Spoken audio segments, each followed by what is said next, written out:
बिस्मिल्लाहिर्रहमानिर्रहीम। अस्सलाम वालेकुम। वेलकम टू माय चैनल दावत इस्लाम। मैं हूं आपका दोस्त शफकत अली ऑफिशियल। उम्मीद करता हूं कि आप सब लोग ईमान के आला दर्जे में होंगे। सूरह दूत की आयत नंबर 80 का तर्जुमा।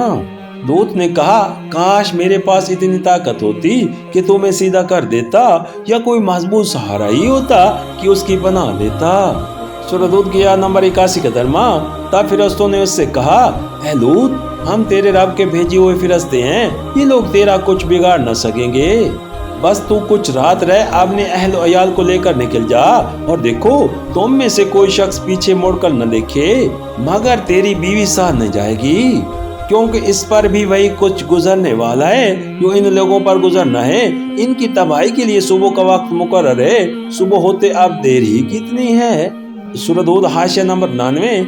इसका मतलब यह है कि अब तुम लोगों को बस ये फिक्र होनी चाहिए कि किसी तरह जल्दी से जल्दी इस इलाके से निकल जाएं। कहीं ऐसा ना हो कि पीछे शोर और धमाकों की आवाजें सुनकर रास्ते में ठहर जाओ, और जो रुकबा अजाब के लिए नामजद किया जा चुका है, उसमें अजाब का वक्त आ जाने के बाद भी तुम में से कोई रुका रह जाए।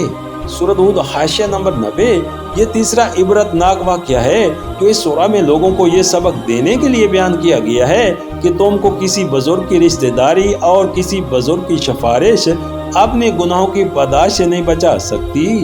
सूरह हूद की आयत नंबर 82 का तर्जुमा। फिर जब हमारे फैसले का वक्त आ पहुंचा तो हमने इस बस्ती को तलपट कर दिया और इस पर पकी हुई मिट्टी के पत्थर ताबड़तोड़ बरसाए। सूरह हूद हाशिया नंबर 91। गालबन ये अजाब एक सख्त जल्जले और आतिश फिसानी अनफजूर की शक्ल में आया था। जल्जले ने इनकी बस्तियों को तलपट किया और आतिश फिसां मादे के फुटने से इनके ऊपर जोर का पथराव हुआ। पकी हुई मिट्टी के पत्थरों से मुराद शायद वो मजहूर मिट्टी है जो आतिश फिसां इलाके में, जो जेरे जमीन हरारत और लावे के असर से पत्थर की शक्ल इख्तियार कर लेती है, वो आज तक बहरा लूत के जनूब और मशरक के इलाके में इस अनफजूर के आसार हर तरफ नुमाया हैं। सूरह हूद की आयत नंबर 83 का तर्जुमा। जिनमें से हर पत्थर तेरे रब के यहाँ निशान ज़दा था, और जालिमों से ये सजा कुछ दूर नहीं है। सूरह हूद हाशिया नंबर 92। यानी हर पत्थर खुदा की तरफ से नामजद किया हुआ था। उसे तबाहकारी का क्या काम करना है और किस पत्थर को किस मुजरिम पर पढ़ना है। सूरह हूद हाशिया नंबर 93। यानी आज जो लोग जुल्म की इस रविश पर चल रहे हैं, वो भी इस अजाब को अपने से दूर न समझें। अजाब अगर कौम लूत पर आ सकता था तो इन पर भी आ सकता है। खुदा को ना तो लूत की कौम आजिज कर सकी थी, ना ये कर सकते हैं। सूरह हूद की आयत नंबर 84 का तर्जुमा। और मदीन वालों की तरफ हमने उनके भाई शुएब को भेजा। उसने कहा, ऐ मेरी कौम के लोगों, अल्लाह की बंदगी करो, उसके सिवा तुम्हारा कोई खुदा नहीं है, और नाप तोल में कमी न करो। आज मैं तुमको अच्छे हाल में देख रहा हूँ, मगर मुझे डर है कि कल तुम पर ऐसा दिन आएगा जिसका अजाब सबको घेर लेगा।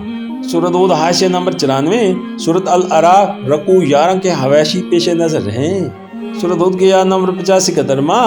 और ऐ बरादरान कौम, ठीक ठीक इंसाफ के साथ पूरा नाप और तोलो, और लोगों को इनकी चीजों में घाटा ना दिया करो, और जमीन में फसाद ना फैलाते फिरो।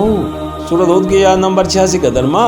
अल्लाह की दी हुई बचत तुम्हारे लिए बेहतर है अगर तुम मोमिन हो, और बहरहाल मैं तुम्हारे ऊपर कोई निगरान कार नहीं हूँ। सूरह हूद हाशिया नंबर 95। यानी मेरा कोई जोर तुम पर नहीं है, मैं तो बस एक खैर ख्वाह नासा हूँ, ज्यादा से ज्यादा इतना ही कर सकता हूँ कि तुम्हें समझा दूं।